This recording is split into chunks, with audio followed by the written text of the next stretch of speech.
When you put the most powerful Porsche ever into launch mode, the spoiler pops up, then these extra fins extend from the rear, and then this happens.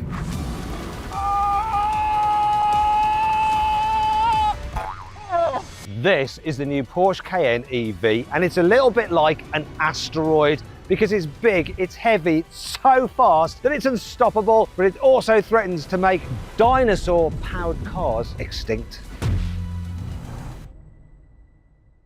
This is the most powerful road-going Porsche ever made. We've got 2 electric motors, a combined 1156 horsepower and 1500 newton meters of torque. Let's time it from 0 to 60 and over the quarter mile. Left foot on the brake, floor the throttle, launch control is activated. 3, 2, 1. 2.46 to 60? What's the quarter mile gonna be? This is wild. What? 9.98! It's a sub 10 second car. That is wild. Hopefully it can stop well. Let's do a quick brake test, find out. Let's get to 60 miles an hour. Around 35 meters is acceptable. Here we go. Coming into the braking zone now. What we got? What? 29 meters. It not only goes like stink, it stops like stink, which is mad when you consider it weighs 2.6 tons. That's bonkers. But do the looks match the performance?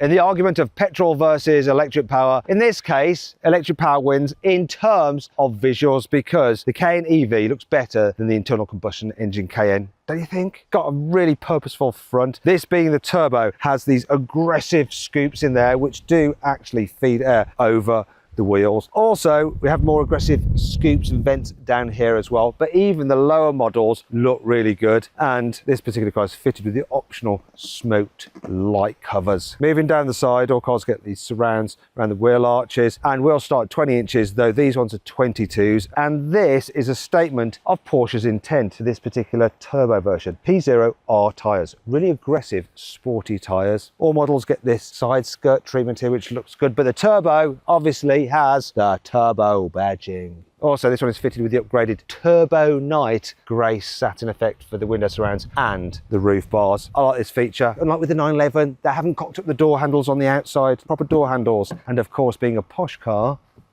soft close. Round the back, once again, good looking car at the rear. The turbo has this more aggressive rear diffuser, which probably doesn't do much diffusing. And on all models, you get the Porsche logo there. Look, you'll see it when we turn the lights on. That is cool, but is it cool on the inside? The interior of this Cayenne EV feels very, very sporty. Classic Porsche, although it doesn't look that classic apart from the dial design, which obviously is digital now. The steering wheel is classic Porsche, so very nice, feels good as well. Obviously being a modern SUV, you've got to have lots of screens. Well, there's 2 here, but it's a very unusual screen there. And then one for the passenger, which is optional. Absolutely pointless because passengers just go on their phones. In terms of interior quality, the materials are nice. Expensive feeling. The seats, body hugging, firm. Nick thinks they're too firm. I disagree, I think they're fine. What's less fine, and it's a problem I have in my own 911, is that some of it just feels a bit hollow and plasticky. Listen to that. Shame. Still, at least the car has physical buttons for the climate control and they feel nice. Though a lot of things are controlled through the screen, and I do find Porsche's menu system a little bit on the confusing side. The doors are very, very configurable with lots of different views. That is good. And storage is pretty decent as well. You've got this armrest here with this tray there where you can store some things secretly, just hide things away. And then you have your USB-Cs there. You have your wireless charging down there, more USB-Cs in there as well. A glove box here, which is a decent size with a controller in it. Why is that there? Obviously this controller comes with the car because look! Wireless controller. You can play games. This is what they look like. Let's move on to the door bins. Big bottle. Where's the bottleneck? While it's getting that, I can show, look, we've got a spoiler on the dash and big air vents. Classic Cayenne, look actually the air vents at the side. I must say I do hate the drive select lever there on the dash. I wish they just had one on the steering column. Should we do the bottle bit now? That's not a big bottle.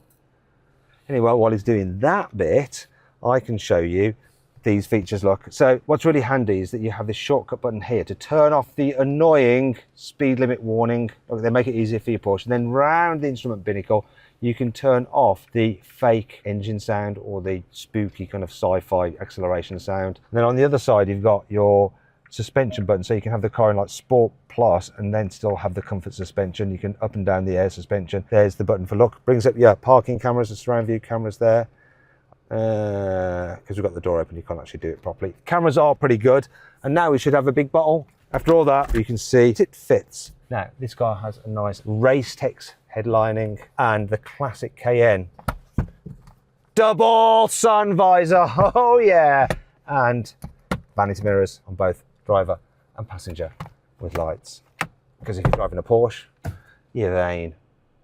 There's plenty of room here in the back of the Cayenne. So knee room is good, headroom is good. We've also got a comfy pillow there. That's lovely. What's odd is that there's a bit of a lump in the floor. Normally with electric cars, you have a completely flat floor. Here you have footwells, but that does mean that your feet are quite low down in the car, so you're not sitting like that, like you do in many other EVs when they just have a flat floor with just batteries underneath your feet. So this is very comfy, and you can slide your feet underneath the seat in front. Also, it's very easy to fit a baby seat in here. The ISOFIX anchor points are easy to get to. The doors are nice and wide, and there's plenty of space, even for a bulky rear-facing seat. It's also good for carrying 3 people in the back at once. Now, if you are in the middle seat, you do feel that this part, the seatbelt buckle, digs in your bottom. Now look, what I can do with these seats, I can alter the angle of the backrest and slide the bench forward for more boot space. How far will it go? It's quite far forward. Let's put that back. Now you have your armrest here, unfortunately with exposed cup holders, so that's not that comfy. But you do have, look, through loading there, which is good. A little bit of nettage on the seat backs for storing things. You have decent sized rear door bins, which just about fit a big bottle. You've got your USB-Cs here, and this one's got the full rear climate control with ventilated seats and heated seats. And then there's this feature, look. It's not that the windows go not down anywhere near far enough. That's terrible. It's this. How's this for over-engineering? Why not just have one so you pull it yourself and clip? They're less likely to go wrong. And there's more over-engineering in the boot too. If I press this button here, I can drop the car down on its air suspension to make it easier to load. The fact there's no load lip helps too. Then, if I press these buttons here, I can put the seats back up. Now I'm going to get the load cover from out of here. It fits neatly underneath there.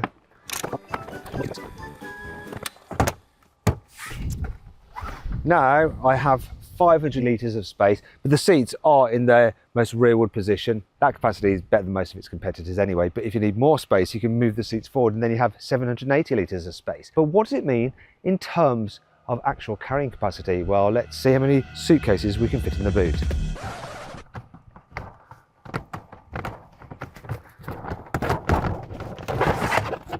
That's not right.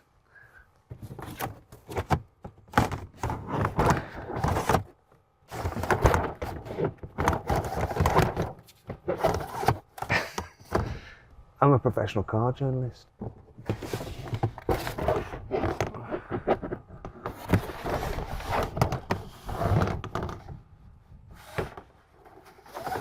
I made that look way harder than it actually is. Right, let's go.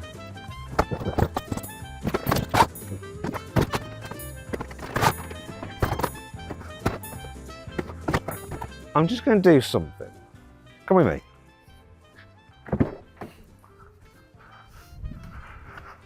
Come here. Yeah, it's still well comfy.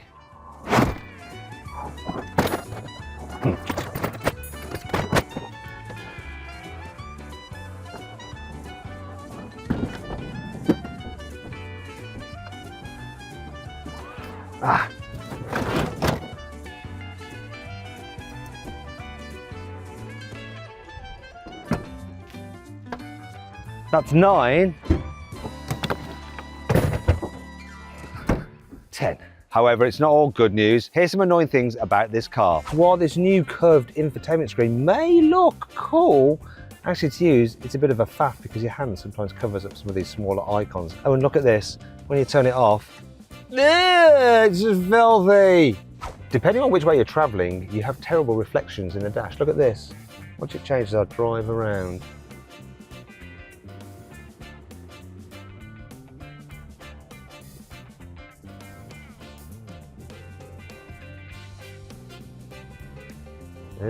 Why have Porsche put the cup holders way down there? Often when you're trying to get your coffee out, you end up just lifting the lid off. And then this isn't very good either, having the door mirror controls all down by your knee. And finally, what's up with these door handles? Why can't we just have normal door handles? This car is fitted with £42,000 worth of options. You can buy these other EVs for that.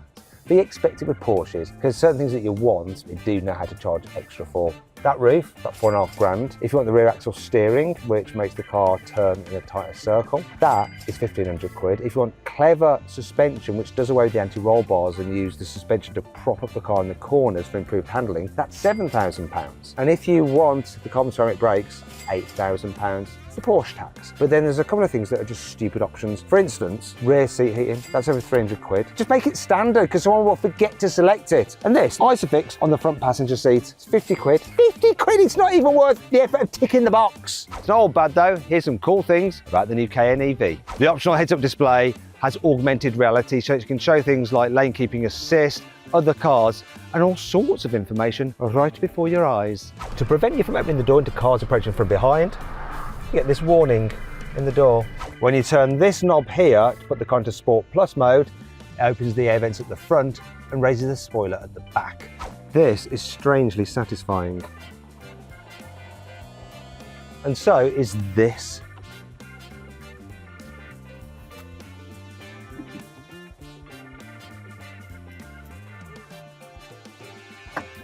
Oh, actually this car can tow up to 3.5 tons, which is very good for an EV.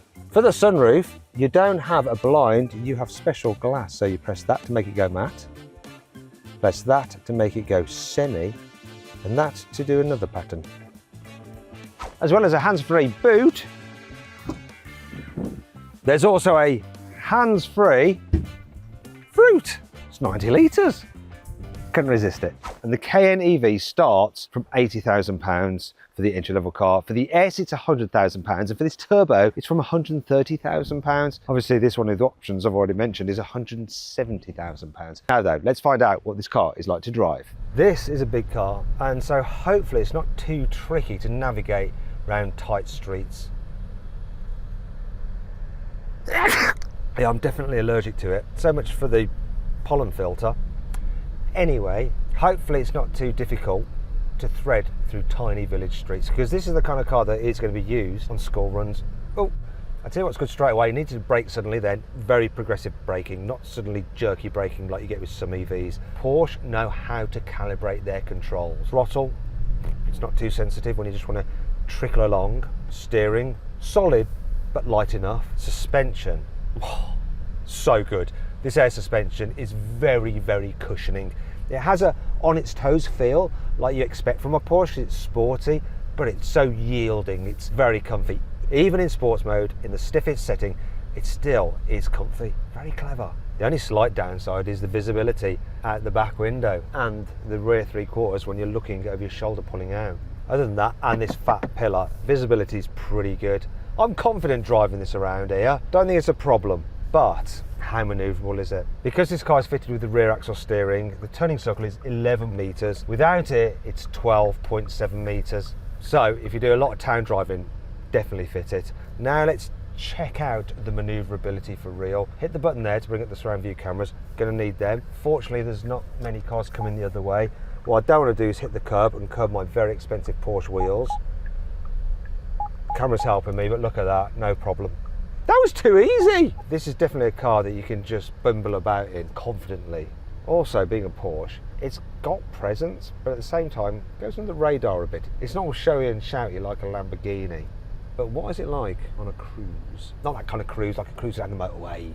Now, if you need to overtake something or get up to speed, just in comfort mode, it's brutally quick. But let's say you suddenly need to overtake a 911 Turbo S, for instance, then there's a little button to help you out. So if you're in comfort, the throttle response is dialed back and it seems like the total power is as well. However, if you go into passing mode, you get full Sport Plus setting for a moment. So press that, watch this, from 40 to 70. That's it. Wow, that is insane, isn't it? And then when you're cruising along, hardly any wind noise at all you notice, classic with all Porsches, because they've got such big fat tyres, just a little bit of tyre noise just coming in there. However, I can still hear the blooming fan over most stuff, even though I'm on the lowest setting. This is definitely a good car to do long distances in, but how far can you actually go? Well, this particular turbo is supposed to have a 350 mile range. I'm averaging 2.4 miles per kilowatt hour. When you multiply that out by the size of the battery, that's 250 miles of range. So, not great. Though I have been driving it rather hard because I've been needing to test it. And on a twisty road, this thing is wild. I don't know how Porsche's engineers have done this, but they have created something that is just truly insane. First of all, the acceleration in Sport Plus, the throttle response, it's nauseating. Then there's the grip and handling. How does it go round corners like that? It's nuts. It just grips and goes round. It doesn't lean at all because of this car's clever special dampers which stop it just leaning in the bends. But it's not like it doesn't have any feel. There's feel through the steering. You can tell how much grip you've got underneath you. You can feel the rear wheels, the diff working and providing traction. It's genuinely alarming what it can do. And it's not a blunt instrument. It actually has some finesse to it. Oh, but it's so powerful and so bonkers. Do you know what? Because of the way you feel like you're sitting on top of this car, and it's so heavy and it's so powerful and it's so agile at the same time, it's a little bit like it's a crazy raging bull that somehow or other you put a spell on and you can just make it do whatever you want it to do. So you can sit on it and ride it around and just go absolutely berserk. However, at the same time, you've got to think of the road as being a bit like a china shop with lots of delicate things around and speed limits which are easily approached, and obviously a license that can be very fragile and easily lost. And then you realise the problem with this Cayenne Turbo. Just like a bull in a china shop, you can't fully let it off the leash very often. And that in some ways is a bit frustrating and a bit pointless. So that's got me thinking, do you really need this turbo version of the Cayenne? No. The entry-level Cayenne is quick enough, capable enough, comfy enough. It's all you need. So who the heck is going to buy this turbo? Well, there's one type of person. It's someone who just likes the top spec of everything. It's the kind of person who just wants to flex, and the kind of person who wants to make their passengers feel sick by going. That actually hurt my head. So then, what's my final verdict on the new Porsche Cayenne EV? Should you avoid it, consider it, shortlist it, or just go right ahead and buy it? Well, overall, it's a very lovely thing. It drives great and it's practical. It's just rather expensive and the range isn't amazing. So for the normal car, I would say shortlist it. However, if you want the most powerful, quickest electric SUV, get the turbo. It'll blow your mind and probably give you a migraine. Thing is though, do you really need to spend this much money to have a high performance SUV? Because if you watch that video there, you will see what you can get from China for less than half the price. It's madness. Anyway, I hope you enjoyed the video. If you did, give it a like. If you haven't done so already, subscribe because we've got some more cool reviews coming out. Let me know what you think of my verdict in the comments below. And thanks for watching. I'll see you next time.